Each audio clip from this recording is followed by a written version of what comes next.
तो आज का ये सत्र हम श्रीमद एसी भक्तिवेदांत स्वामी श्रील प्रभुपाद को समर्पित करते हैं। वह इस्कॉन के संस्थापक आचार्य हैं। इसके बाद अपने गुरु महाराज परम पूज्य गोपाल कृष्ण गोस्वामी महाराज और शिक्षा गुरु परम पूज्य राधानाथ स्वामी महाराज को भी प्रणाम करते हैं। तो जैसे कि आप लोगों को पता है, हम अध्याय 13 पर हैं। ये ज्ञान योग का एक हिस्सा है और इसका शीर्षक था प्रकृति, पुरुष तथा चेतना। इसमें कुल 35 श्लोक है। हमने पहला 2 विभाग कर लिए थे, जिसमें 1 से 7 श्लोक कवर किए थे। आज हम 8 से 19 करेंगे। तो हमने जो पिछली सप्ताह पढ़ा था वह था कि अर्जुन इस अध्याय के प्रारंभ में 6 प्रश्न पूछते हैं कृष्ण से। कोई बताना चाहेगा वह 6 प्रश्न कौन कौन से हैं? आप में से कोई बताना चाहेगा? दीदी मैं बताऊं? हाँ जी मधुर जी बताइए। हरे कृष्णा जी। प्रकृति, पुरुष, क्षेत्र, क्षेत्रज्ञ, ज्ञान और ज्ञेय है। हाँ जी बोलिए। प्रकृति, पुरुष, क्षेत्र, क्षेत्रज्ञ, ज्ञान और ज्ञेय के बारे में बताया। धन्यवाद मधुर जी। ठीक है, तो 6 चीज पूछी थी, है ना? क्षेत्र, क्षेत्रज्ञ, फिर प्रकृति और पुरुष, और ज्ञानम और ज्ञेय। तो हमने देखा था कि भगवान ने 2 से 7 के बीच में हमें 2 प्रश्न के उत्तर दिए थे, क्षेत्र और क्षेत्रज्ञ, और ये भी बताया था कि ज्ञान क्या होता है ना? तो आप में से कोई बता सकता है कि क्षेत्र किसे कहते हैं?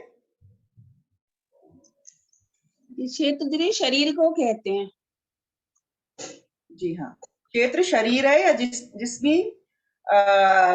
जिस पर हम कुछ भी कार्य करते हैं, या हमारी कार्य क्षेत्र क्या है ना? ये भौतिक प्रकृति को भी क्षेत्र कह सकते हैं, क्योंकि सभी जो भी जीव हैं वह इस भौतिक संसार में आते हैं और अपना कार्य करते हैं, माध्यम बनती है भौतिक प्रकृति। और एक पर्टिकुलर जीव का जो क्षेत्र होता है वह उसका शरीर होता है, ठीक है ना? और हमने ये भी अंतर जाना था कि भगवान भी क्षेत्रज्ञ है, लेकिन वह प्रधान क्षेत्रज्ञ है। वह प्रधान क्षेत्रज्ञ क्यों है? क्योंकि परमात्मा के रूप में वह सभी जीवों के हृदय में रहते हैं। हमने पहले भी ये पढ़ा है कि भगवान अपना विस्तारण करते हैं परमात्मा के रूप में, और हर एक अणु में वह वास करते हैं। तो जीव में तो वास करते ही हैं। तो इस प्रकार हमने देखा कि 2 क्षेत्रज्ञ होते हैं। परमात्मा भी हमारे बारे में सब जानते हैं और आत्मा भी। लेकिन उसमें भी अंतर था कि आत्मा इस शरीर में रहते हुए भी इस शरीर के बारे में सब कुछ नहीं जान सकती। हमें ये नहीं पता चलता कि हमारा जो हम भोजन खाते हैं वह कैसे डाइजेस्ट हो रहा है ना? और हमारी जो आंतरिक ऑर्गन्स हैं वैसे काम कर रहे हैं, कैसे सब कुछ यूरिन फिल्टर हो रहा है, कुछ भी हमें ज्ञात नहीं है, लेकिन वह स्वतः हो रहा है ना? लेकिन हाँ, अगर हमारा शरीर बीमार होता है, हमें कहीं दर्द है, तो हमें पता चलता है। तो ये अंतर था कि हमें केवल हमारे शरीर के बारे में पता चल सकता है, हमारे क्षेत्र के बारे में। जैसे कि किसान को अपने जमीन के बारे में पता रहता है, लेकिन राजा को सभी किसानों की जमीन के बारे में पता है। उसी प्रकार परमात्मा क्योंकि सभी के हृदय में है, तो परमात्मा सभी जीवों के विषय में जानती है, चाहे वह कीट हो, चाहे वह पशु हो, चाहे पक्षी हो। परमात्मा के रूप में क्योंकि भगवान हमारे साथ आते हैं जब हम इस भौतिक जगत में आते हैं, इसीलिए परमात्मा सर्वज्ञानी है। हमने ये भी सुना कि परमात्मा को सब कुछ ज्ञान है, हमारे भूत, भविष्य और वर्तमान का। तो परमात्मा क्या हो गए? सुपरनोवर हो गए, प्रधान क्षेत्रज्ञ हो गए। तो हमने 2 प्रकार के क्षेत्रज्ञ पढ़े थे, है ना? एक तो जीव और एक परमात्मा। और क्षेत्र क्या हुआ? ये शरीर। तो भगवान ने मतलब कृष्ण जी ने 3rd श्लोक में ये भी बताया था कि जिस को ये ज्ञान हो जाता है वह कि क्षेत्र कौन है और जो क्षेत्रज्ञ क्या है, वह ज्ञान में है। ज्ञान की डेफिनेशन दी थी हमें, और उन्होंने बताया था कि ये मैं ही नहीं, बड़े बड़े ऋषि मुनि और हमारे जो ग्रंथ है उसमें भी क्षेत्र और क्षेत्रज्ञ के बारे में इसी प्रकार वर्णन है। तो इतना हमने पिछले सप्ताह किया था। अभी हम इससे आगे पढ़ेंगे कि अब ज्ञान को विस्तार में भगवान बताएंगे। क्या विस्तार में बताएंगे? कि इस ज्ञान को हासिल करने के लिए क्या प्रक्रिया है ना, क्या प्रोसीजर रहता है। ठीक है, तो हम देखेंगे कि ज्ञानम क्या है, ज्ञान प्राप्त करने की प्रक्रिया क्या है। तो 8 से 12 के श्लोक में कृष्ण जी ने हमें ये बताया है कि ज्ञान के 20 तत्व होते हैं। इससे हम क्या समझते हैं? भगवान हमें ये बताना चाहते हैं कि अगर हमें इस ज्ञान तक पहुंचना है, या अगर हमें ये ज्ञान है कि हम शरीर नहीं है, हम आत्मा है, और ये शरीर के द्वारा हम कार्य करते हैं, जो कि इंद्रियों से बना हुआ है ना। ये शरीर क्या है? जड़ इंद्रियों से बना हुआ है, जड़ पदार्थ से बना हुआ है। ये तो मैटर है ना, पदार्थ है। इसमें जब तक आत्मा का प्रवेश नहीं होता, उसमें चेतना नहीं आती, वो एक्ट नहीं कर सकता। जैसे कि मृत्यु के बाद जब आत्मा निकल जाती है, तो शरीर को जला दिया जाता है, शरीर फिर से पंच महाभूत में विलीन हो जाता है। तो ये बताया जा रहा है कि जिस व्यक्ति को, जिस जीव को ये पता चल जाता है ज्ञान है, वह या तो इन सभी 20 तत्वों को प्राप्त करने के लिए प्रयास करता है, या जो व्यक्ति ज्ञान में है उसे ये सब होना जरूरी है, उसमें ये सब होना जरूरी है ना? क्योंकि इसके द्वारा, इन क्वालिटीज के द्वारा, ये क्या है? गुण है। तो इन गुण के द्वारा ही हम इस ज्ञान तक पहुंच सकते हैं, जो कि परफेक्ट ज्ञान है। मैंने कहा था ना, पूर्ण ज्ञान है। पूर्ण ज्ञान क्या है? हम शरीर नहीं है, आत्मा है, और परमात्मा हमारे साथ वास करते हैं, जो सबके बारे में जानते हैं। तो इस ज्ञान तक पहुंचने के लिए हमें ये प्रक्रिया अपनानी होती है, मतलब ये सब क्वालिटीज को अपने अंदर डेवलप करना होता है। और अगर इसको दूसरी तरीके से ले, जो व्यक्ति ज्ञान में है या जो भक्त बन गया, उसमें स्वतः ही सारी क्वालिटीज आ जाती है। भागवतम में भी ऐसे बताया गया है कि भक्त में सभी गुण स्वतः ही आ जाते हैं, है ना? भक्त बनने से ही उसमें ये सब गुण आ जाते हैं। तो हम एक एक करके इन गुणों को देखेंगे। पहला क्या है? अमानित्वम। अमानित्व मतलब विनम्रता। तो यहीं से ज्ञान की शुरुआत होती है। जब तक हम विनम्र नहीं होंगे, हम ज्ञान को हासिल नहीं कर सकते। तो ज्ञान के लिए विनम्रता बहुत आवश्यक होती है। और विनम्र होने का मतलब क्या है? कि जब व्यक्ति किसी भी सम्मान की कोई उम्मीद नहीं रखता, है ना, वह इतना विनम्र होता है कि उसे अपने रिस्पेक्ट की कोई चिंता नहीं होती है। क्यों? है ना? जैसे हम चैतन्य महाप्रभु कहते हैं ना, तृणादपि सुनीचे न तरोरेव सहिष्णु न अमानि न मान देना कीर्तन सदाहरि। जो कि तृण की भांति विनम्र है, वह ही सदा कीर्तन कर सकते हैं, चैतन्य महाप्रभु ने कहा है शिक्षाष्टकम में। तो इसीलिए विनम्रता बहुत ज्यादा आवश्यकता है। और विनम्रता क्यों आ जाती है भक्त में? क्योंकि वह समझ जाता है कि मैं शरीर नहीं, वह अपने आप को शरीर से आइडेंटिफाई करना छोड़ देता है। और शरीर से जब हम आइडेंटिफाई करना छोड़ देंगे, तो हमें पता है कि जो अनादर या आदर हो रहा है वह शरीर का हो रहा है ना। आत्मा तो सभी में समान रूप से है। तो वह जब आत्मा के स्तर पर सोचता है, तो वह अपने आप ही विनम्र हो जाता है। दूसरा है अदम्भित्वम। अदम्भित्वम मतलब दम्भहीनता, प्रसिद्ध होने के लिए उत्सुक नहीं होना। अब नेचुरल है, जब उसे समझ में आ जाता है कि मैं शरीर नहीं हूं, तो वह कभी भी अत्यधिक प्रसिद्ध होने के लिए कोई प्रयास नहीं करता। और उसमें अगर कोई ऐसी क्वालिटी है भी, गुण है भी, कि वह उसकी वजह से अपने आप को घमंड महसूस करे, तो भी वह घमंड में नहीं आता है ना। उसे पता है कि जो भी क्वालिटीज या जो भी वह कर पा रहा है, वह भगवान की शक्ति द्वारा कर पा रहा है, उसका खुद का स्वयं का कुछ भी नहीं है। तो इसलिए उसे कभी भी घमंड नहीं होता। ठीक है। फिर अहिंसा। जो एक शुद्ध भक्त है, वह कभी भी किसी दूसरे को संकट में नहीं डालने का प्रयास करेगा, क्योंकि उसमें उसे पता है कि ये जो दूसरा जीव है, ये भी भगवान का अंश है, मैं भी भगवान का। तो उसे ये नॉलेज है, ये नॉलेज है, तो वह कभी भी किसी के प्रति अहिंसा नहीं करता।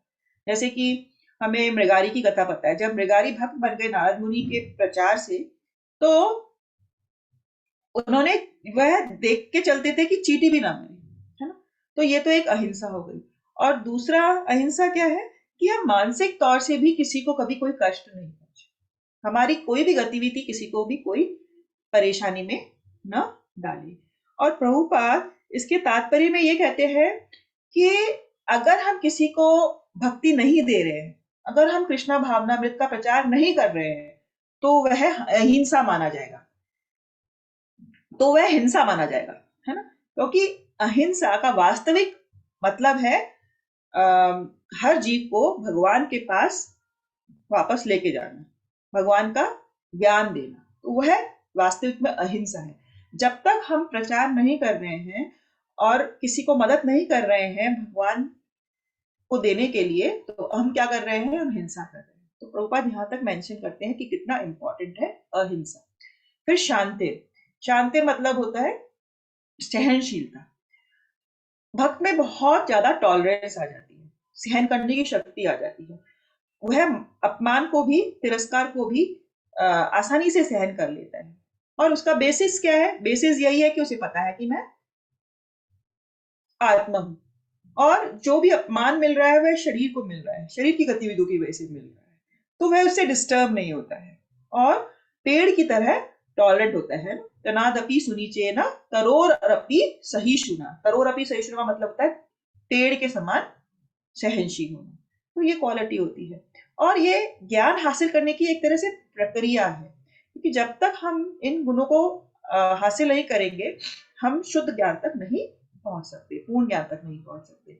आर्जवम का मतलब है व्यक्ति बहुत ही सरल होता है, कभी भी कूटनीतिक नहीं होता, डिप्लोमेट नहीं होता, पॉलिटिक्स में नहीं पड़ता, इतना सरल होता है। प्रभुपाद कहते हैं कि वह आदमी अपने दुश्मन को जाके भी कोई भी सच्चाई बता सकता है, इतना ज्यादा उसमें सरलपन आ जाता है। फिर आचार्य उपासना, आचार्य उपासना का मतलब है कि वह आचार्यों की मतलब गुरु की उपासना करता है, प्रामाणिक गुरु के पास जाता है और प्रश्न करता है, बड़ा ही विनम्र स्वभाव में। जैसे कि हमने चौथे अध्याय में पढ़ा था ना, तनादपि सुनीचेन वो कौन सा, तद विद्धि प्रणिपातेन परिप्रश्नेन सेवया उपदेक्षन्ति ते ज्ञानम ज्ञानेन तत्त्वदर्शिनः, है ना। उसमें क्या था, ये 4.34 श्लोक था कि व्यक्ति बड़ा ही विनम्र भाव से गुरु की सेवा करता है और गुरु से प्रश्न पूछते हैं, तो इसको कहते हैं आचार्य उपासना।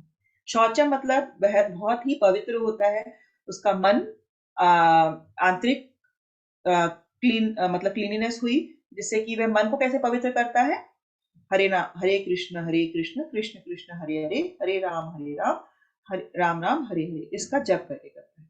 और बाह्य रूप से कैसे पवित्र करता है, वह दिन में 2 या 3 बार स्नान करता है। तो इस प्रकार से ये क्वालिटी होती है कि बहुत ही पवित्र होता है। स्थैर्य, स्थैर्य मतलब बड़ा ही दृढ़ निश्चय, दृढ़ संकल्प होता है उसमें आध्यात्मिक जीवन में प्रगति करने के लिए। वह हमेशा ये प्रयास करता रहता है कि कैसे मैं अपनी स्पिरिचुअल लाइफ में, आध्यात्मिक जीवन में आगे बढ़ूं, और उसके लिए जो भी आवश्यक होता है वह करने का प्रयास होता है।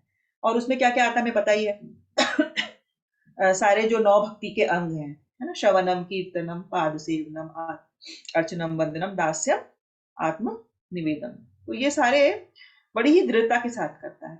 फिर आत्म विनिग्रह मतलब आत्म संयम, तो हमने बार बार पिछले अध्याय में भी पढ़ा है कि आध्यात्मिक जीवन के लिए, आध्यात्मिक जीवन के लिए हमें सेल्फ कंट्रोल होना चाहिए। जब तक हमें अपने इंद्रियों पर कंट्रोल नहीं है, तो हम भक्ति में आगे नहीं बढ़ सकते। मन को वश में करना होता है, इंद्रियों को वश में करना होता है, क्योंकि हमने पहले ही पढ़ा है कि इंद्रियां सर्प के समान होती हैं, जो हमें बार बार उत्तेजित करती हैं, तो हमें उनके जाल में नहीं फंसना है। और इसका एक और मतलब है कि प्रतिकूल चीजों को अस्वीकार करना है, जो भी भक्ति के लिए प्रतिकूल है उन चीजों को हमें त्यागना है, तभी हम भक्ति जीवन में आगे बढ़ सकते हैं। फिर इंद्रिया अर्थेषु वैराग्यम, हुई इंद्रिय तृप्ति के विषयों का हमें परित्याग करना है। अनहंकार एवच, फिर हमें कोई मिथ्या अहंकार नहीं होना चाहिए। और हमने पहले पढ़ा है कि मिथ्या अहंकार का मतलब होता है, अहंकार का मतलब है कि मैं नेचुरली मैं तो हूं, लेकिन मिथ्या अहंकार का अर्थ है कि अपने आप को शरीर मानना, तो वह मिथ्या अहंकार है। और रियल अहंकार क्या है? वो है जब हम अपने आप को समझते हैं नित्य स्वरूप हुए कृष्णदास। तो जीव स्वरूप हुए नित्य कृष्णदास, जब हम अपने आप को भगवान का दास से समझते हैं, लग जाते हैं, तो वह हमारा उच्चित अहंकार है, अन्यथा वह मिथ्या अहंकार कहलाता है।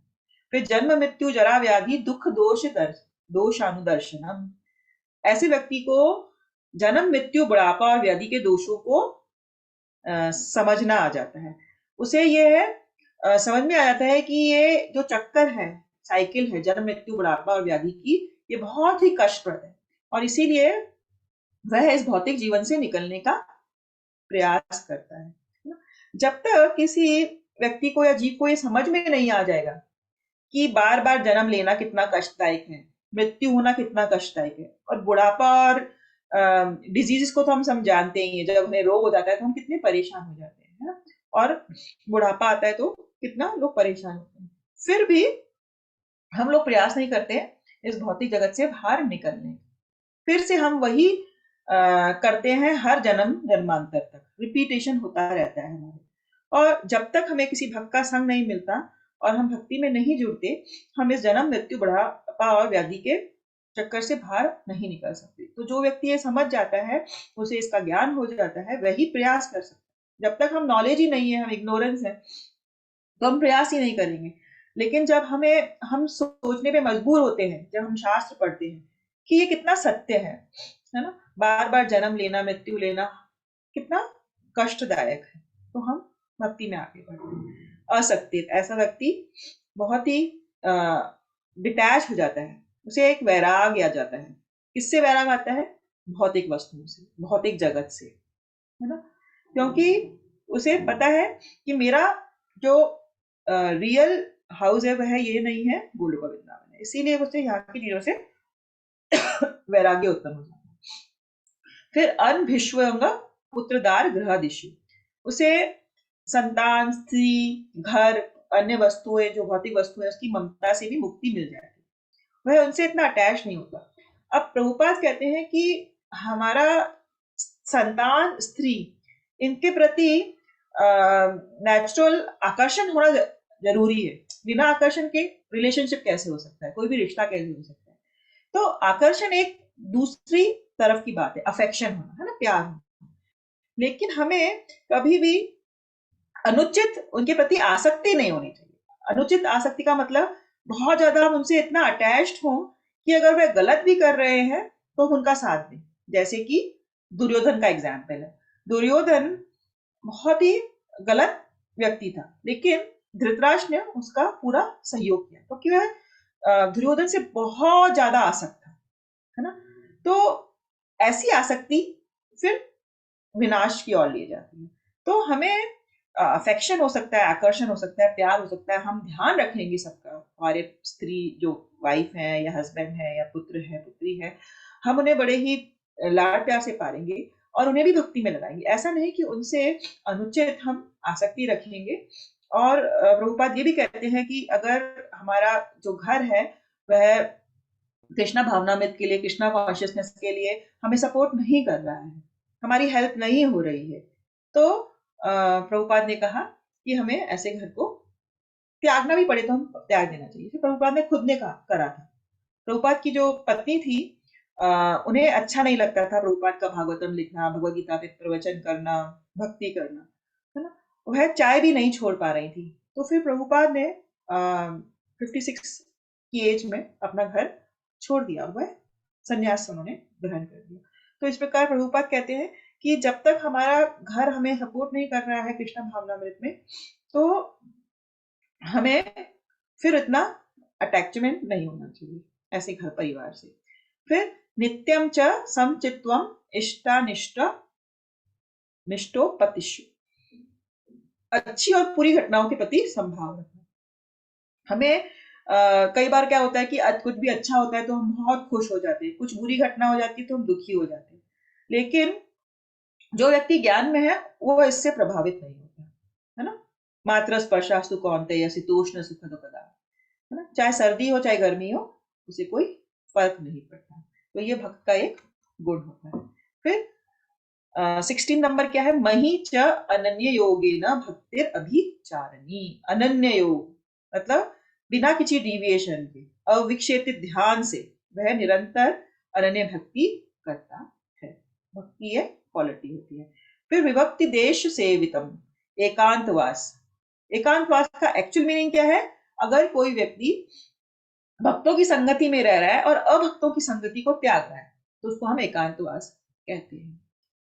फिर अरति जन संसति, जन समूह से वी लगाव, उसे भौतिक लोगों के साथ रहना, मिलना जुलना अच्छा नहीं लगता, और उसे कभी भी जैसे सोशल फंक्शन पार्टी है या उसको मूवी देखने जाना है या कोई जैसे क्रिकेट मैच देखने जाना है, उससे इन सब चीजों से कोई भी लगाव नहीं होता, वह इन सब चीजों से दूर रहता है। फिर अध्यात्म ज्ञान नित्यत्वम, और हमेशा आत्म साक्षात्कार की महत्ता को वह स्वीकार करता है कि हमें सेल्फ रियलाइजेशन करना है, हमें आत्म साक्षात्कार की ओर बढ़ना है, शास्त्र पढ़ने हैं, उसकी इंपॉर्टेंस को वह स्वीकार करता है दिल से। फिर तत्व ज्ञान ज्ञानार्थ दर्शनम, परम सत्य की दार्शनिक खोज में लगता है। वह ये जानने के लिए इच्छुक होता है कि मैं कौन हूँ और मेरा भगवान के साथ क्या संबंध है, इस खोज में लगता है। आजकल के जो भौतिकवादी लोग हैं वह किसी भी चीज पर खोज कर लेते हैं। जैसे कि एक साइंटिस्ट था, वह जो लीच होती है, लीच विभिन्न प्रकार की, उसके ऊपर उसने किताबों पे किताबें लिख दी थी, कितनी तरह की होती है लीचेस, कहाँ कहाँ रहती हैं, क्या क्या होता है। तो इस प्रकार से हम देखते हैं कि भौतिक जगत में कोई किसी भी चीज को अपना महत्व देकर और खोज में लग जाता है, डिस्कवरी में लग जाता है। ठीक है ना? कोई अलग अलग प्रकार के सर्पों पे खोज करता है, लेकिन ऐसी खोज हमें कहीं पर भी लेके नहीं जाती, क्योंकि ये खोज भौतिकता से जुड़ी हुई है। लेकिन जब हम आत्म साक्षात्कार की तरफ बढ़ते हैं तो उसे कहते हैं परम सत्य की दार्शनिक खोज, और वही हमें इस जन्म मृत्यु के चक्कर से पार कर सकते हैं। फिर एतच्च ज्ञानम इमति प्रोक्तम ज्ञानम यत् तो अन्यथा, मैं इन सबको ज्ञान घोषित करता हूँ, ये भगवान के वचन है, मैं इन सबको ज्ञान घोषित करता हूँ, और इनके अतिरिक्त जो कुछ भी है वह सब अज्ञान है। तो अगर हम इन 20 तत्वों को छोड़कर कुछ भी सोचते हैं तो हम क्या है? अज्ञान में है। तो यह इतने इंपॉर्टेंट है, ये ज्ञान की प्रक्रिया है इन सबको विकसित करना, और विकसित करने की हमें ज्यादातर अलग से मेहनत नहीं करनी होती है। हम केवल अगर जाप करेंगे, शास्त्र पढ़ेंगे, तो हमें स्वतः ही ये अच्छे गुण आने लगेंगे और हमें पूर्ण ज्ञान का मतलब आभास होगा कि हाँ वाकई में इसे ज्ञान कहते हैं, ना कि भौतिक ज्ञान जो हम स्कूल में पढ़ते हैं, कॉलेजेस में पढ़ते हैं। वह क्या है? वह समय के साथ समाप्त हो जाएगा, है ना? जैसे कि हमने पढ़ा नेया विक्रमो नास्ति प्रत्यवायो न विद्यते स्वल्पम अप्यधर्मस्य त्रायते महतो भयात्। जो स्पिरिचुअल नॉलेज है उसका कभी भी एंड नहीं होता, वह हमारी आत्मा के साथ दूसरे शरीर में भी जाती है। लेकिन जो भी हमने भौतिक ज्ञान अर्जित किया है इस जीवन में, वह भौतिक ज्ञान हमारे शरीर के साथ समाप्त हो जाएगा। अगर हम आज इस शरीर में डॉक्टर हैं, तो जब हमें दूसरा शरीर मिलेगा तो हमें फिर से ABCD से चालू करना पड़ेगा, हम डॉक्टर थोड़ा ना कहलाएंगे। लेकिन अगर हमने कुछ सालों तक जाप किया है, भगवत गीता पढ़ी है, भागवतम पढ़ी है, कीर्तन किया है, तो ये हमारे माइंड में स्टोर हो जाता है, और ये हमारे सूक्ष्म शरीर के साथ हमें दूसरे शरीर में भी हमें याद होता है, हम फिर भक्ति में उस स्टेट से ही आगे बढ़ते हैं। तो स्पिरिचुअल नॉलेज का, इस पूर्ण ज्ञान का कभी भी ह्रास नहीं होता, ये हमेशा परमानेंट रहता है। यहाँ तक आप लोगों में से किसी का कोई प्रश्न है? ठीक है, तो हमने क्या देखा कि ज्ञान के 20 तत्व थे। तो इन 20 तत्वों में से हमने देखा 18 भक्तों और ज्ञानियों दोनों के लिए समान है। कोई ज्ञान योग के माध्यम से या भक्ति योग के माध्यम से रियलाइज करने की कोशिश कर रहा है भगवान को, तो उनके लिए ये कॉमन है। लेकिन जो 16वां था वह भक्ति की विशेष योग्यता ठीक। और 16वां कौन सा था? मही चायने ने योगे न।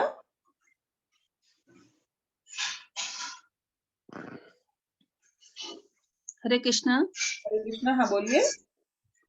दीदी मैं पूछना चाह रही हूँ कि प्रमाणिक गुरु दीदी आप कहाँ मिलते हैं, हम कहाँ से इनके पास जा सकते हैं इस तरीके से ना?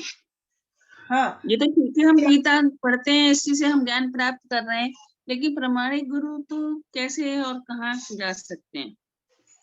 माता जी एक्चुअली हम लोग, आपको बताइए कि हम लोग इस्कॉन के थ्रू प्रचार करते हैं और जी आप भी इतने सालों से आप हमसे जुड़े हुए हैं, अभी शायद 1-1.5 साल हो जाएगा। तो जी आपको भी, आपने भी हमारे जो इस्कॉन में गुरु हैं उनके कभी वचन सुनने की प्रयत्न किया हो या कुछ किया हो। हम कहते हैं आजकल जो गौड़िया संप्रदाय है, जो कि ब्रह्म जी माधवा गौड़िया संप्रदाय है, इस्कॉन भी उसके अंतर्गत आता है, ब्रह्म माधव गौड़िया संप्रदाय। तो हमने, जब हम इतना ज्ञान हासिल कर लेते हैं तो हम पहचान सकते हैं कि ये जो गुरु हमें समझा रहा है, बता रहा है, ज्ञान दे रहा है, ये कितना ऑथेंटिक है, कितना प्रामाणिक है। तो उस हिसाब से हम ज्ञान को समझ सकते हैं। क्योंकि आजकल क्या है, बहुत से ढोंगी साधु और ज्ञान देने वाले भी आपको बहुत मिलेंगे। और हम हमें इसीलिए आजकल क्या है, लोगों का इस बात से मतलब उनका विश्वास उठ गया है। कोई भी भक्ति में आना ही नहीं चाहता। वह सोचते हैं कि सभी गुरु या सभी जो साधु हैं वह ढोंगी होते हैं, है ना?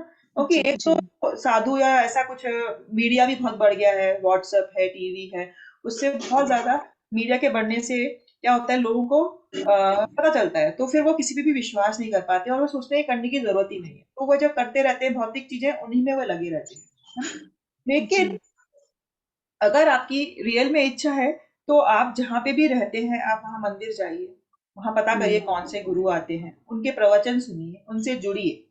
जब हम किसी का सुनते हैं, तो हमें पता चल जाता है कि ये गुरु कैसा है ना? जी और जी उसके द्वारा हम कनेक्ट हो सकते हैं। फिर हमें प्रयास करना होता है ना? भक्तों के साथ जुड़ना होता है, फिर भक्त हमें गुरु से जोड़ेंगे। हम डायरेक्ट गुरु को कभी अप्रोच नहीं कर सकते। जैसे अगर हम मंदिर जाएँगे, तो भक्तों का सहयोग करेंगे। फिर भक्त किस गुरु से उन्होंने दीक्षा ली है, उसके बारे में पता चलेगा। फिर गुरु के बारे में हम सुन सकते हैं। कभी कोई गुरु, जैसे आप जहाँ रहते हैं, वहाँ पर किसी मंदिर में अगर आना होता है उनका, तो हम उनके दर्शन कर सकते हैं। तो इस प्रकार से एक परंपरा होती है कि अगर हमें दीक्षा लेनी है, किसी गुरु की शरण में जाना है, तो हमारा ऑटोमेटिकली, अगर हमारे में वो इच्छा उत्पन्न हुई है, तो भगवान अरेंजमेंट करते हैं इनडायरेक्ट। भगवान जी गुरु को भेजेंगे, हमें भक्तों से मिलवाएंगे, भक्त हमें गुरु से मिलेंगे, और इस प्रकार से धीरे धीरे हमारी भक्ति और बढ़ती है। तो दीदी बात एक बात नहीं दीदी, बात ये थी कि जो शांति कुंज के गुरुजी थे ना, ये रामाचार्य दीदी, हम उनके ही संपर्क में रहे हैं, अब तो वो है नहीं। ठीक है, उनसे हमने दीक्षा ली हुई है, तो अब हम तो उन्हीं के संपर्क में रहे थे, लेकिन अब वो रहे नहीं।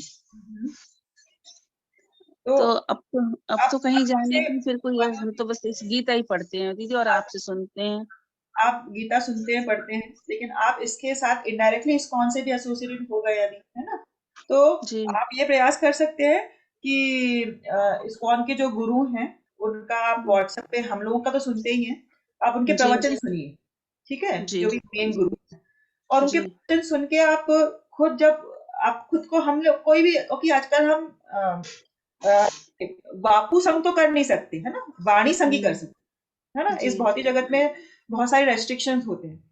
तो हम जी बापू संग नहीं कर पाते हैं, तो वाणी संग करते हैं। तो पहले हम वाणी जी संग करेंगे, हम सुनेंगे। तो अभी जी आप इस्कॉन से जुड़े हुए हैं 1.5-2 साल से, तो कम से कम इस्कॉन के गुरुओं के बारे में सुनिए। बहुत से महाराज हैं, राधा गोविंद महाराज हैं, जो कि वृंदावन में रहते हैं। जी और हमारे खुद के गोपाल कृष्ण गोसाई महाराज हैं, वो दिल्ली में रहते हैं। लोकनाथ जी सोनी महाराज हैं। तो इनके प्रवचन हिंदी में आपको यूट्यूब पे मिल जाएँगे। आप अगर जी सुनेंगे, तो आपका एक अटैचमेंट, जो आपका गुरु बनना है, आपका उसके ऊपर आकर्षण होने लगता है।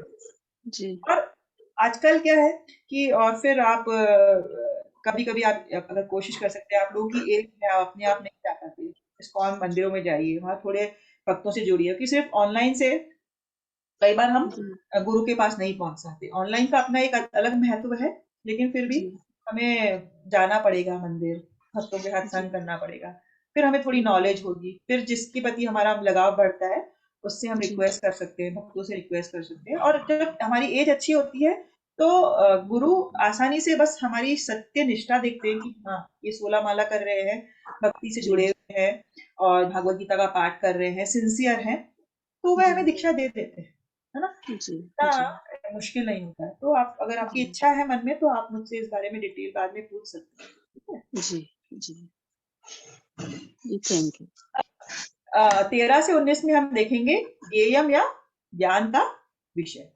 तो अभी ये क्या है, ये हमने ज्ञान पढ़ लिया, क्षेत्र और क्षेत्रज्ञ पढ़ लिया, हमारे 3 क्वेश्चंस हो गए। अब ये फोर्थ है, उसका आंसर है ज्ञेयम। ज्ञेयम मतलब, अब ज्ञान का कोई विषय तो होना चाहिए, ये हमें नॉलेज लेनी है तो उसका कोई ऑब्जेक्ट तो होना चाहिए। तो यहाँ पर इन श्लोक में बताया गया है कि उस ज्ञान का क्या विषय है। हम ज्ञान लेना चाहते हैं तो हम किसके बारे में ज्ञान लेना चाहते हैं, तो हम देखते हैं इन श्लोक में क्या है। तो भगवान ने अभी तक कर्म के क्षेत्र और क्षेत्र के ज्ञाता को समझा दिया है। उन्होंने क्रिया के क्षेत्र के ज्ञाता को जानने की प्रक्रिया को भी समझा दिया, मतलब नॉलेज हमें दे दी है।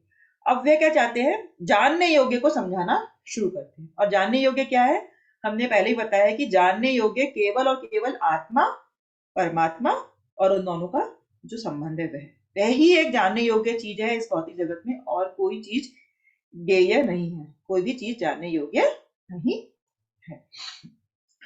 13.13 में क्या कह रहे हैं भगवान, अब मैं तुम्हें ज्ञेय के विषय में बतलाऊंगा, जिसे जानकर तुम नित्य भ्रम का आस्वादन कर सकोगे। ये ब्रह्म या आत्मा जो अनादि है और मेरे अधीन है, इस भौतिक जगत के कार्य कारण से परे स्थित है। तो भगवान क्या कह रहे हैं, अब मैंने तुम्हें ज्ञान दे दिया, क्षेत्र क्षेत्र के बारे में बता दिया, मैं तुम्हें ज्ञेय के बारे में बताता हूँ। और ज्ञेय किसे कह रहे हैं, भ्रम या आत्मा को, है ना?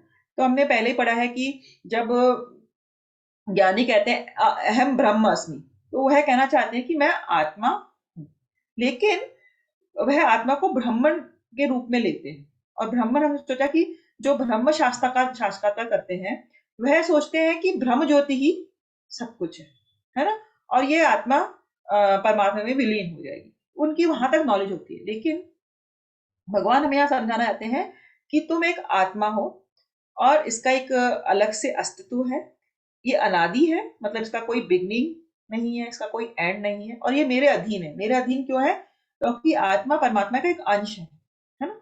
और आत्मा हमेशा परमात्मा के अधीनता में रहेगी, है ना? वह, भगवान ने हमें स्वतंत्रता दी है, लेकिन भगवान ने हमें स्वतंत्रता क्यों दी है, ताकि हम ये सिलेक्ट कर सके, ये चूज कर सके कि मुझे परमात्मा की सेवा में लगना है ना? जीवरे स्वरूप हुए नित्य कृष्ण दास। जब आत्मा ये समझ जाती है तो वह इस बंधन से मुक्त हो जाती है, भौतिक बंधन से, है ना?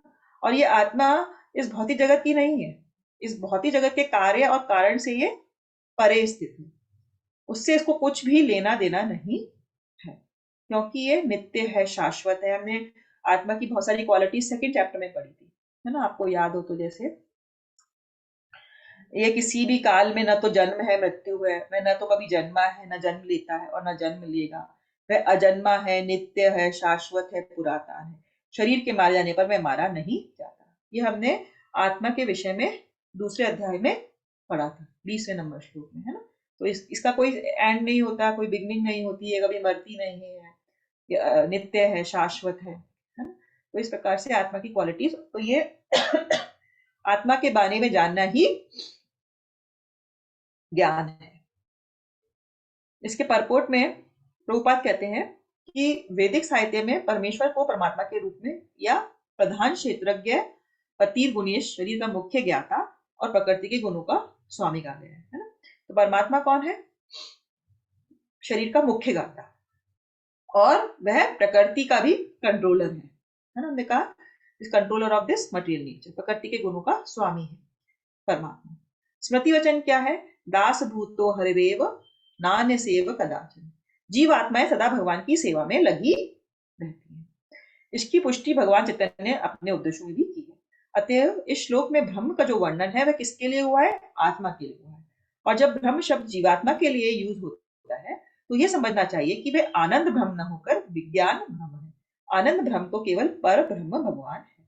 तो प्रभुपाद ने यहाँ ब्रह्म और परम ब्रह्म में अंतर हमें बताया है। ब्रह्म क्या आत्मा के लिए यूज हुआ है, और वह विज्ञान ब्रह्म के लेवल तक है। क्योंकि आनंद ब्रह्म केवल भगवान के लिए यूज कर सकते हैं, जीवात्मा के लिए नहीं। लेकिन जब जीवात्मा ये समझ जाती है कि वह केवल भगवान की सेवा के लिए है, तो वह भी आनंदमय स्थिति में चली जाती है, तब उसे भी हम आनंद ब्रह्म कह सकते हैं। लेकिन वह भगवान में या परब्रह्म में विलीन नहीं होती, परब्रह्म की हमेशा सेवा करती है, ये आत्मा। तो इस श्लोक में जो ब्रह्म शब्द यूज हुआ है वह आत्मा के लिए हुआ है। और कृष्ण ये भी कह रहे हैं कि जो ये जान जाता है वह हमेशा नेक्टर को महसूस करता है, उसे बहुत ही रस आता है, आनंद आता है, और वह फिर भौतिक इस जगत में वापस नहीं आता है। अब 14 नंबर में परमात्मा के बारे में बताइए। तो 13 में हमें बता दिया कि क्या ज्ञेय है, आत्मा। 14 में क्या बता रहे हैं, दूसरा ज्ञेय कौन है, परमात्मा। परमात्मा की क्या डेफिनेशन है, उनके हाथ, पांव, आंखें, सिर, मुंह, उनके कान सर्वत्र हैं। इस प्रकार परमात्मा सभी वस्तुओं में व्याप्त होकर अवस्थित है। तो ये परमात्मा के बारे में ज्ञेय है। तो हमने ये एग्जाम्पल पहले ही पढ़ा है कि जैसे सूर्य का प्रकाश पूरे ब्रह्मांड में फैल जाता है, भगवान की शक्ति इस पूरी सृष्टि में फैली है। भगवान शक्ति के माध्यम से सब कार्य करते हैं, है ना। उनकी दो प्रकार की शक्तियां हमने पढ़ी थी, पराशक्ति, अपराशक्ति। तो शक्ति के माध्यम से भगवान सर्वत्र है और सब कुछ उस ऊर्जा में विश्राम कर रहे हैं। Everything is resting in that energy of Krishna. इसको बोलते हैं कि सब कुछ भगवान पर आश्रित है। तो इस प्रकार से ये परमात्मा के बारे में इस श्लोक में बताया गया है। इसके तात्पर्य में प्रभुपाद क्या कहते हैं कि अगर परमात्मा के हाथ, मुंह, पैर सब जगह फैले हुए हैं तो उसका क्या मतलब है। इसका ये मतलब है कि जब हम कहते हैं कि हमने तो भोग लगाया है तो भगवान ने इसे ग्रहण करा या नहीं करा, हमें डाउट होता है। लेकिन हमने पहले ये भी पढ़ा है कि जो भगवान की इंद्रियां हैं वह हमारी इंद्रियों ऐसी नहीं है, वह भौतिक इंद्रियां नहीं है, वह आध्यात्मिक इंद्रियां हैं। तो भगवान आंखों से भी खाने वाला काम कर सकते हैं। तो जब भगवान दृष्टि डालते हैं भोग पर तो उसको ग्रहण करने के बराबर होता है। या भगवान के हाथ तो सब जगह हैं, तो भगवान हमारे भोग को ग्रहण कर लेते हैं क्योंकि उनकी इंद्रियां भौतिक नहीं होती। तो यदि कोई उन्हें पत्र, पुष्प, फल अर्पित करता है तो वह उसे स्वीकार करते हैं। अगर भगवान दूर होते तो फिर इन वस्तुओं को कैसे स्वीकार कर पाते। लेकिन ये भगवान की सर्वशक्तिमत्ता है। यद्यपि वह पृथ्वी से बहुत दूर अपने धाम में स्थित है तो भी वह किसी के द्वारा अर्पित कोई भी वस्तु अपना हाथ फैलाकर ग्रहण कर सकते हैं, या आंखों के द्वारा। उनके कान आंखों का काम कर सकता है। उनका कोई भी जो इंद्रिया है वह किसी भी इंद्रिय का कार्य कर सकती है क्योंकि उनकी इंद्रिया भौतिक नहीं है। यही अंतर है परमात्मा और आत्मा में, है ना। हमारी इंद्रिया क्या है, भौतिक है। हम लिमिटेड देख सकते हैं। अगर हम एक कमरे में हैं तो हम सिर्फ उस कमरे की वस्तुओं को देख सकते हैं, बाहर नहीं देख सकते। लेकिन भगवान के लिए चीज लागू नहीं होती। आगे क्या कहते हैं भगवान, सर्व इंद्रिया गुणाभासम सर्वेन्द्रिया विवर्जितम असक्तम सर्व भृच्चैव निर्गुणम गुण भोक्तृ च। आप में से कोई पढ़ना चाहेगा इसका ट्रांसलेशन। हिंदी में पढ़ूं? आगे पढ़िए। परमात्मा समस्त इंद्रियों के मूल स्रोत हैं, फिर भी वे इंद्रियों से रहित हैं। वे समस्त जीवों के पालन करता होकर भी अनासक्त हैं। वे प्रकृति के गुणों के परे हैं, फिर भी वे भौतिक प्रकृति के समस्त गुणों के स्वामी हैं। हरे कृष्ण। हरे कृष्ण। तो परमात्मा से ही सब इंद्रियां आ रही है ना, क्योंकि भगवान तो मूल स्रोत है हर चीज का, बेसिस है। लेकिन फिर भी वे इंद्रियों से रहित है। ऐसा क्यों कहते हैं, क्योंकि भगवान की इंद्रियां भौतिक नहीं होती, वह आध्यात्मिक होती है। वह समस्त जीवों के पालन करता है, फिर भी अनासक्त है। सब कुछ भगवान पर निर्भर है। जैसे कि हम कहते हैं ना, क्रिएशन है, डिस्ट्रक्शन है, मेंटेनेंस है, तीनों के लिए भगवान जिम्मेदार है ना। लेकिन फिर भी वह किसी भी चीज से अटैच नहीं होते, वे अनासक्त हैं। सब चीजें उनकी ऊर्जाओं द्वारा संचालित है। फिर भी भगवान पूर्ण वैरागी है। हम कहते हैं ना, भगवान की क्वालिटीज में आता है पूर्ण वैराग्य। भगवान किसी भी चीज से अटैच नहीं होते। वह प्रकृति के गुणों के परे हैं, ये हमने पहले ही पढ़ा है। वह जिस प्रकार हम सभी लोग प्रकृति के 3 गुणों के भीतर आते हैं, हम लोग कंट्रोल रहते हैं रजस, तमस और सत्व गुणों से। लेकिन भगवान इन गुणों से परे हैं, वह दिव्य है। फिर भी वह भौतिक प्रकृति के समस्त गुणों के स्वामी है। और हमें पता भी है कि ये तीनों गुण हैं, ये भगवान द्वारा बनाए गए हैं। भगवान के कंट्रोलर है सारे गुणों को, सभी जो ये देवियां हैं सत्व गुण की, राजस की, ये भगवान की प्रकृति के 3 गुण हैं जो प्रकृति हमें नचाती है। और वो किसके कंट्रोल में है? प्रकृति, भौतिक प्रकृति, माया देवी वह भगवान के कंट्रोल में है ना। लेकिन माया देवी क्या करती है? वह उन गुणों को कंट्रोल करती है, हमें कंट्रोल करती है। लेकिन अगर हम भगवान की तरफ मुख करते हैं तो वह हमारी मदद करती है इन गुणों से बाहर निकलने के लिए। जब तक हम जेल में रहना चाहते हैं तो वह हमें सुविधाएं प्रदान करती है। लेकिन जहां माया देवी देखती है कि यह व्यक्ति इस माया जाल से बाहर निकलने का प्रयास कर रहा है, भगवान की तरफ मुंह कर रहा है, कीर्तन कर रहा है, तो वह फिर उसका सहायता करती है भगवान के पास जाने में, है? तो हम भी फिर इन गुणों के प्रभाव से अपने आप को मुक्त कर सकते हैं अगर हम शरण लेंगे भगवान की। तो परमेश्वर की इंद्रियां इस तरह आच्छादित नहीं रहती जिस प्रकार हमारी इंद्रियां रहती हैं। उनकी इंद्रियां क्या है? दिव्य। इसीलिए उनको निर्गुण भी कहते हैं। भगवान को निर्गुण कहा जाता है। गुण का अर्थ है भौतिक गुण, लेकिन उनकी इंद्रियां भौतिक आवरण से रहित होती हैं, उसमें कोई भी कलमशा नहीं होता। यह समझ लेना चाहिए कि उनकी इंद्रियां हमारी इंद्रियां जैसी नहीं होती। यद्यपि वे हमारे समस्त इंद्रिय कार्यों के स्रोत हैं, सब कुछ हमारे जो भी कार्य है, हमारी भौतिक प्रकृति है, हमारा आत्मा है, सब कुछ उनसे आ रहा है। लेकिन उनकी इंद्रियां दिव्य होती हैं, जो कि कलमश से रहित होती हैं। तो हमें हमेशा ये पता होना चाहिए कि भगवान की इंद्रियां कभी भी दूषित नहीं होती। ये हमें पता ही है। ईश्वर परम कृष्ण सच्चिदानंद विग्रह अनादिरादिर गोविंदे सर्व कारण कारण। कृष्ण जिन्हें गोविंदा के नाम से जाना जाता है, सर्वोच्च देव। उनके पास एक शाश्वत आनंदमय आध्यात्मिक शरीर है। उनका शरीर क्या है? आध्यात्मिक। और ये शरीर सबका मूल स्रोत है, उसका कोई अन्य मूल नहीं है। और वह सभी कारणों के प्रमुख कारण है। सब कुछ भगवान से आ रहा है। अब ये 16, 17 और 18 श्लोक का ट्रांसलेशन है। आप में से कोई पढ़ना चाहेगा? हरे कृष्ण माता जी। हाँ जी, सुनीता जी पढ़िए। परम सत्य जड़ तथा जंगम समस्त जीवों के बाहर तथा भीतर स्थित है। सूक्ष्म होने के कारण वे भौतिक इंद्रियों के द्वारा जानने या देखने से परे हैं। यद्यपि वे अत्यंत दूर रहते हैं, किंतु हम सबों के निकट भी है। 13.16। यद्यपि परमात्मा समस्त जीवों के मध्य विभाजित प्रतीत होता है, लेकिन वह कभी भी विभाजित नहीं है। वह एक रूप में स्थित है। यद्यपि वह प्रत्येक जीव का पालन करता है, लेकिन यह समझना चाहिए कि वह सब जीवों का संहार करता है और सबों को जन्म देता है। 13.17। वे समस्त प्रकाशमान इन वस्तुओं के प्रकाश स्रोत है। वे भौतिक अंधकार से परे हैं और अगोचर है। वे ज्ञान है, ज्ञेय है और ज्ञान के लक्ष्य है। वे सबके हृदय में स्थित है। 13.18। हरे कृष्ण। तो अब 16, 17, 18 में क्या बोला जा रहा है कि परम सत्य जड़ तथा संगम समस्त जीवों के बाहर तथा भीतर स्थित है। हमें पता ही है कि मूविंग या नॉन मूविंग, जैसे कि पेड़ है ना, पेड़ को भी जीवित माना जाता है, उसमें भी जीवन होता है, लेकिन वह हिल नहीं सकता। तो यहाँ कहा जा रहा है कि परमात्मा सभी जीवों के बाहर भी है और भीतर भी है। इसे कैसे समझा जाए? हमें ये तो पता ही है कि परमात्मा के रूप में भगवान सभी के हृदय में वास करते हैं और वह हर परमाणु या अणु में भी स्थित है। क्योंकि कोई भी चीज किसी स्पिरिट के टच के बिना, किसी आध्यात्मिक टच के बिना एग्जिस्ट नहीं कर सकती, है ना। हमने पहले ये भी उदाहरण दिया है कि चाहे कोई जड़ प्रकृति हो, जैसे ईट पत्थर भी अगर उससे मकान बनना है, कोई बिल्डिंग बननी है, तो उस पर कोई जीव काम करेगा, कोई व्यक्ति काम करेगा, तभी एक बिल्डिंग बन सकती है। तो यहाँ हम कह सकते हैं कि ये जीव और प्रकृति का एक संयोजन है। इस संयोजन के बिना कुछ भी कार्य नहीं हो सकता। और परमात्मा तो सब में वास करते हैं, अणु अणु में, है ना, ऊर्जा के द्वारा।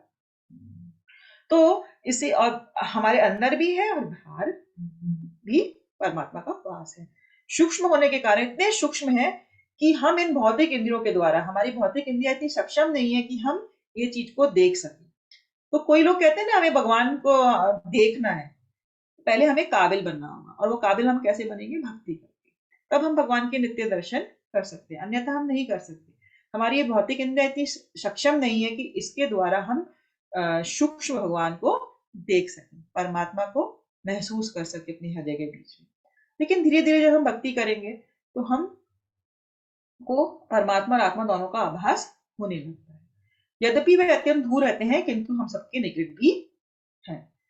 भगवान का वास तो गोलोक का वृंदावन में है, लेकिन शक्ति के द्वारा, ऊर्जा के द्वारा, अपने विस्तार के द्वारा भगवान सभी को बहुत ही निकट है। हम जो भी एक्टिविटी करते हैं उसको वो देख रहे हैं परमात्मा के रूप में। यद्यपि परमात्मा समस्त जीवों के मध्य विभाजित प्रतीत होता है, लेकिन वह कभी भी विभाजित नहीं होता है। यहाँ पे परमात्मा के और भी गुण बताए जा रहे हैं। अभी कोई कह सकता है कि परमात्मा सभी के जीवों के अंदर है, तो क्या वह डिवाइड हो गया, उनके पार्ट्स हो गए, है ना। जैसे कि हम कहते हैं कि कागज है, उस कागज को हम डिवाइड कर दे बहुत सारे हिस्सों में, एक कागज से 10 कागज बना ले तो वह डिवाइड हो गया। तो अब वापस से जो फट गए हैं उनको हम एक नहीं कर सकते। लेकिन ये चीज परमात्मा पर लागू नहीं होती। परमात्मा सभी के हृदयों में वास कर रहे हैं। इसका मतलब ये नहीं है कि परमात्मा डिवाइड हो गए हैं, है ना, विभाजित हो गए हैं। जैसे कि उदाहरण के तौर पे अगर हम सूर्य को देखते हैं, तो अगर मैं बैंगलोर में हूं तो दिन में सूर्य को देखूंगी तो मुझे लगेगा कि सूर्य मेरे ऊपर है। आप कहीं और हैं, नॉर्थ में, दिल्ली में है, तो आपको भी ऐसे लगेगा कि सूर्य आपके ऊपर ही है। सूर्य तो एक ही है ना। सूर्य तो एक ही है, उसी प्रकार से परमात्मा भी एक ही है।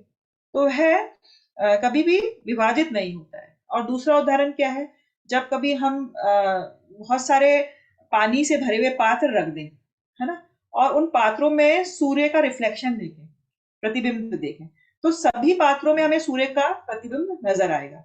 तो इसका मतलब ये नहीं होगा कि सूर्य विभाजित है। परमात्मा एक ही है, लेकिन वह सभी के हृदयों में एक साथ व्याप्त है। वह कभी भी विभाजित नहीं होता, उसके कोई पार्ट्स नहीं होते। परमात्मा का अंश तो आत्मा है। परमात्मा खुद कभी अंश के रूप में नहीं आती, डिवीजन नहीं होता उसका। वह एक ही रूप में स्थित है। यद्यपि वह प्रत्येक जीव का पालन करता है, लेकिन ये समझना चाहिए कि वह सबों का संहार करता है और सबको जन्म भी देता है। तो ये हमने 8वें अध्याय में पहले भी पढ़ा है कि सब कुछ भगवान से आ रहा है। भगवान इज रिस्पॉन्सिबल फॉर क्रिएशन, फिर भगवान इज रिस्पॉन्सिबल फॉर डिस्ट्रक्शन। जब सब कुछ संहार करना होता है तो भगवान की शक्ति से होता है, और फिर पालन भी भगवान की शक्ति से होता है। वह समस्त प्रकाशमान वस्तुओं के प्रकाश के स्रोत भी है।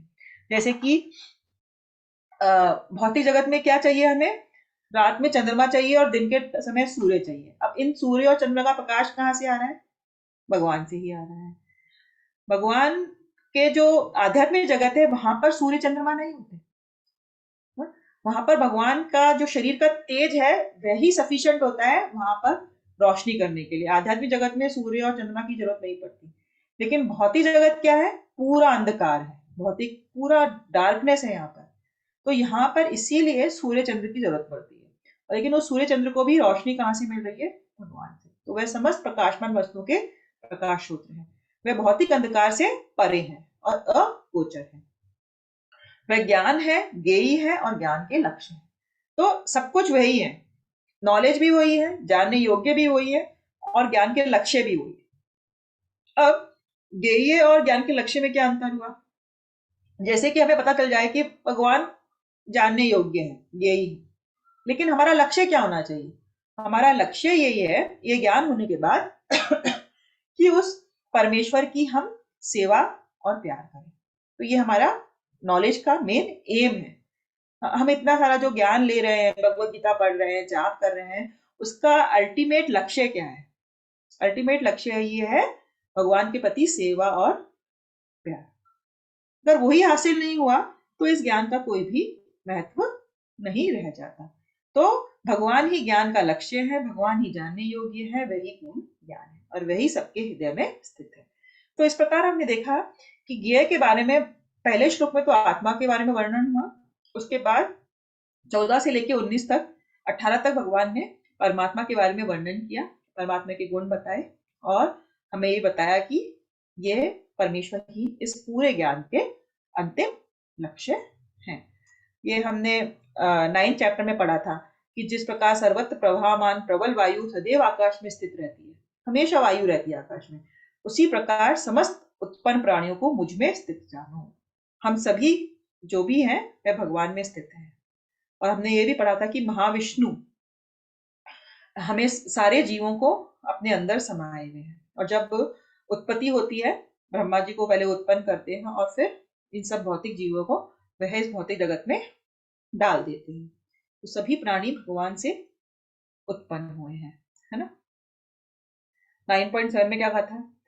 कल्प का अंत होने पर सारे प्राणी मेरी प्रकृति में प्रवेश कर जाते हैं और कल्प के आरंभ में अपनी शक्ति से उन्हें मैं पुनः उत्पन्न कर देता हूँ। संपूर्ण विराट जगत मेरे अधीन है, मेरी इच्छा से बारंबार स्वतः प्रकट होता रहता है और मेरी इच्छा से इसमें अंत में ये विनष्ट होता रहता है।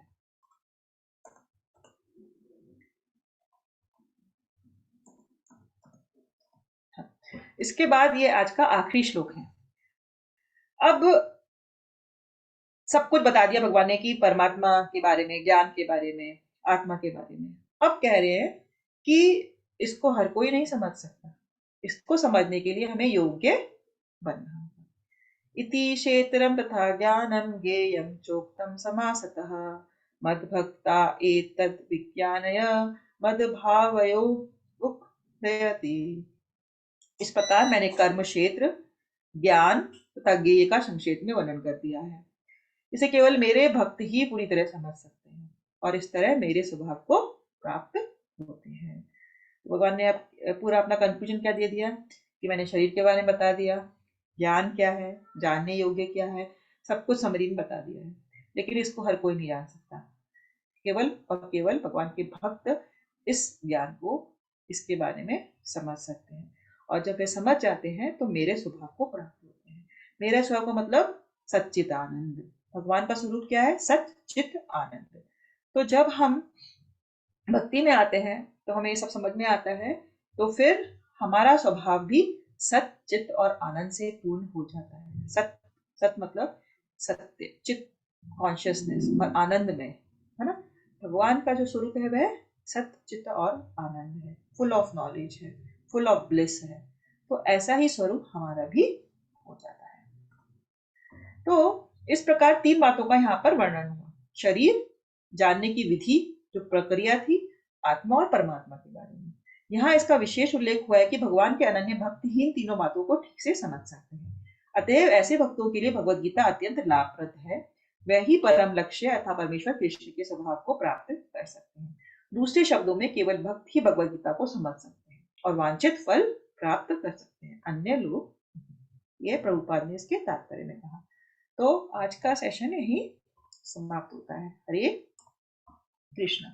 तो अब तक हमने देखा कि 4 क्वेश्चंस का, हाँ जी, 4 क्वेश्चंस का आंसर मिला। क्षेत्र, क्षेत्रज्ञ, ज्ञानम और ज्ञेय। अभी 2 क्वेश्चंस का आंसर नेक्स्ट सेशन में होगा। तो अभी आज के सेशन में आप लोगों को कुछ समझ में नहीं आया है तो आप प्रश्न पूछ सकते हैं। हरे कृष्ण। हाँ जी, बोलिए। हरे कृष्ण।